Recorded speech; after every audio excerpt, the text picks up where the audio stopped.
Hey guys, Ethereon here from Langrisser C. I'm from the guild Legion of Scorn, and we're going to go through a quick tutorial on how to use the new feature introduced with Ancient Beckoning, which is Class Mastery Stones. So you can find this in your hero page under any fully mastered class. You have to have a full class mastery for this to be active. You click Open Equipment Mastery and you see these places where you can put these new mastery stones. So basically this is a way of adding on additional stats to your existing characters to power them up even further. Okay, so where do you get them to begin with? So you get them primarily from Ancient Beckoning, where it is located under Challenge Events, Ancient Beckoning, and you will see that under Crusade Archive, each of the rewards, they give you a certain amount of mastery stones for certain classes. So this is the summary slide that I've made. Basically, the first boss is Nidhogg. He gives Infantry and Lancer. Fenrir is the current boss that we're on for C, which is Cavalry, Aquatic, and Flyer. The next boss is Sleipnir, which is Mages.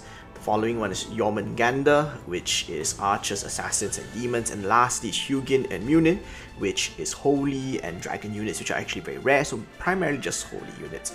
The damage thresholds to hit S grade are as follows. I'm not going to repeat them. And you basically want S grade to get the highest possible number of SSR stones as compared to SR stones. So this is for the PvE section of the Mastery Stones. And what I mean by PvE is that these Mastery Stones that you see here, armor, headwear, weapons, and accessories and weapons, these apply everywhere. These apply to all content, whether it's PvE or PvP. However, for the arena stones over here, these are additional stat boosts that you can get only in arena game modes, such as the AI arena, the World Arena, as well as Apex Arena. So where do you get Mastery Stones for the arena stones? Well, you get them from Apex Arena. You can see over here that's where you get them depending on your rank. In fact, I'm just going to go to the in-game interface. The first place you get them is on a store where you buy Arena Mastery gift boxes, which give you 5 stones per box, and you can buy 2 of them per week. But the major source that you'll be getting them from is from Apex Arena when it opens later this weekend to be precise. And you can see that the rewards differ depending on what rank you are. You really want to get to Gold 3 so that you get Arena Mastery Stones that are SSR, so you get 25 SSR stones from Gold 3 to Silver 1. Now you might be asking yourself, wait a minute, 8 times 5 is 40, 5 times 5 is 25, we're actually getting lower rewards from the higher tiers. Well, that is where quality matters, and what I mean by that is here.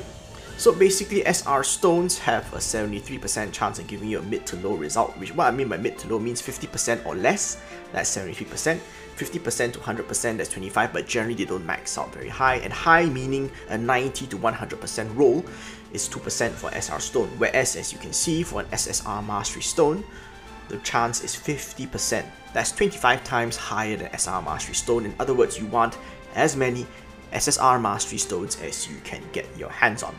Now, what if you don't like the Mastery Stones that you have? Well, you can break them down in the Alchemy screen to Dust of Fate. In fact, let's just do that now. Pick something that I don't like and let's alchemy it. I have to pick very carefully though. Oh, wait, sorry. So this feature is currently not activated for us yet, but we will eventually be able to break them down into Dust of Fate. Sorry, C doesn't have this feature yet. Getting ahead of myself, but do keep them around because what happens is that you can break them down to Dust of Fate.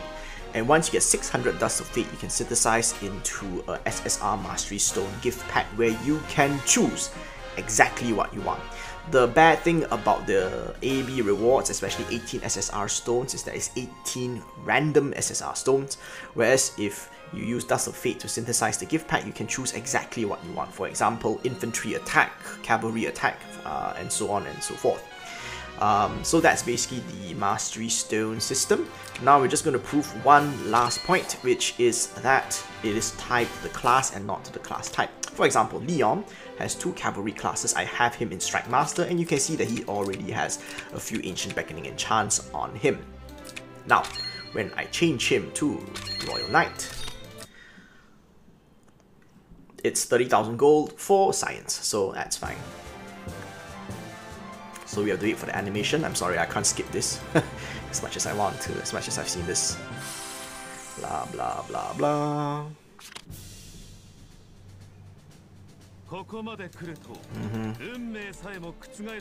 Come on, get it over with. So he's now in his Royal Knight class. We open up class mastery and you will realize that they do not carry over, even though he was cavalry as strike master and he is now cavalry as Royal Knight. It is tied to the specific class that you upgraded, not just the class type. This also applies to heroes like Leonhard, for example, who has double infantry classes. So that's the equipment mastery stone system in a nutshell. This is the next level of power-ups, and I'm just going to flash my second slide and just go through my final point, which is making the most of the stones that you have. You can see that the maximum values that the enchant can roll is different depending on which piece of gear you use it on. Because C just got the Ancient Beckoning system, we are running very short on stones, and therefore it is important to maximize whatever you have. For attack stats such as attack or intelligence, you want to roll on your weapon first, followed by your accessory, followed by your headgear. For life, it is headgear, armor, and then accessory. Use this flowchart to determine where is the most bang for your buck in terms of arena mastery stones. Sorry, in terms of mastery stone usage, because you can see that if you have one defense stone, you would rather apply it to your armor instead of your headgear or your weapon, and therefore if you only have very few stones that you can't afford to waste, you really need to be upgrading with this in mind, that you want to maximize the value of whatever stones you have. Of course, this kind of goes away once we have many weeks of Ancient Beckoning and more stones that we know what to do with, but until then, while we're still short on stones, make sure to use them effectively. So I'm going to end off the video by leaving it on this spreadsheet, which I feel has the most useful information in one place. And hopefully you guys found this useful and informative. As always, this is Zethrion, signing off.